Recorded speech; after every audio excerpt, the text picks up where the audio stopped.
Ouais, cette semaine, on parle de quelques aliments, voilà, où je fais mes petits commentaires dessus et pourquoi je ne les utiliserai pas, tel le soja.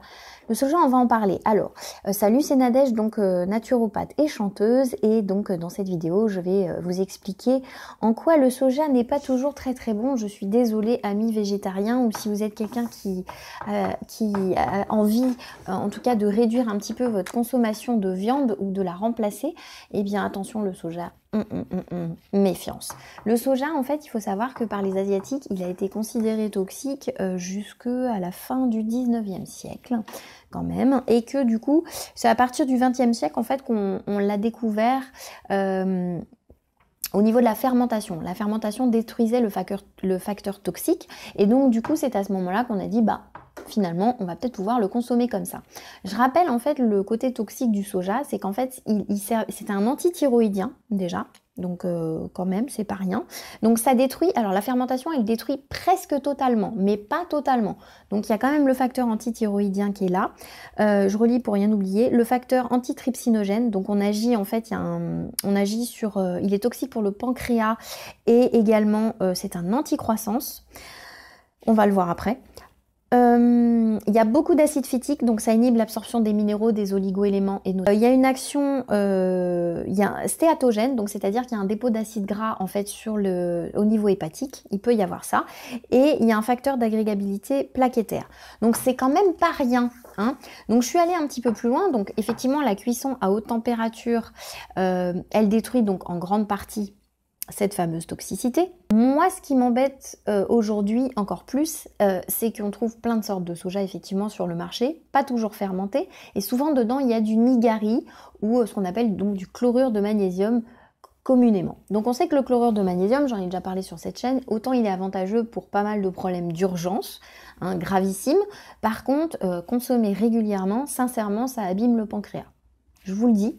Donc du coup, pas top. Donc voilà pourquoi je ne consommerai pas de soja. Deuxième chose pour lesquelles je ne consommerai pas de soja, même troisième raison pour laquelle je ne consommerai pas de soja, c'est qu'il y a une teneur élevée en phytoœstrogènes. C'est-à-dire qu'en fait, il y a un effet mimétique sur les œstrogènes que nous avons dans notre corps. D'ailleurs, il y avait une étude qui était sortie qui disait que le plasma des enfants, notamment nourris au lait maternisé à base de soja, contient 13 000 à 22 000 fois plus d'œstradiol que le plasma des enfants nourris au lait de vache, par exemple, maternisé. Ça, c'est une étude de Sally Fallon, c'était au 3e symposium international sur le soja.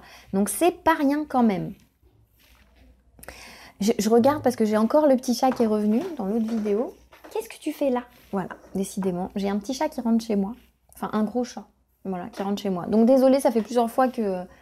ça fait plusieurs fois qu'il vient manger les croquettes de mon chat. Voilà, qui vient sur la vidéo. Je vous le montrerai, mais là, il s'est sauvé. Voilà, donc tout ça pour vous dire que la teneur est quand même assez élevée en phytoœstrogènes et donc du coup, je le rappelle, ça multiplie par 5 les risques d'anomalie en fait chez le bébé. Donc lorsque la maman notamment a usé largement du soja, notamment pendant la grossesse. Donc on se calme un petit peu sur le soja. Prenez autre chose, franchement, vous avez... T'es là le chat? Viens là coquine, vous la voyez? Regardez, elle se sauve. Oh là là, c'est incroyable. Tout ça pour vous dire, voilà pourquoi je ne consommerai pas du soja, voilà pourquoi je ne recommande pas forcément le soja, pour toutes ces raisons. Donc à proscrire, pour moi, à proscrire ou à prendre de façon exceptionnelle. Quand je parle du soja, c'est vraiment les gros, les pavés de soja ou les petits pavés qu'on trouve. Je parle pas des haricots mongo qui sont au soja. Si vous êtes un petit peu perdu et que vous n'avez plus quoi manger, notamment au niveau des protéines pour avoir l'ensemble des acides aminés, eh bien, vous pouvez toujours aller voir le programme de ma formation qui s'appelle J'alimente ma santé, où vous avez tous les vrais secrets d'une alimentation équilibrée. En ce moment, il y a une promotion dessus, il y a 50% de réduction. Voilà, donc vous pouvez aller regarder le programme qui se trouve dedans. Et sinon, je suis disponible pour répondre aux commentaires sous cette vidéo. Voilà, avec plaisir. Et d'ici là, en tout cas, je vous dis, prenez soin de vous. Ciao!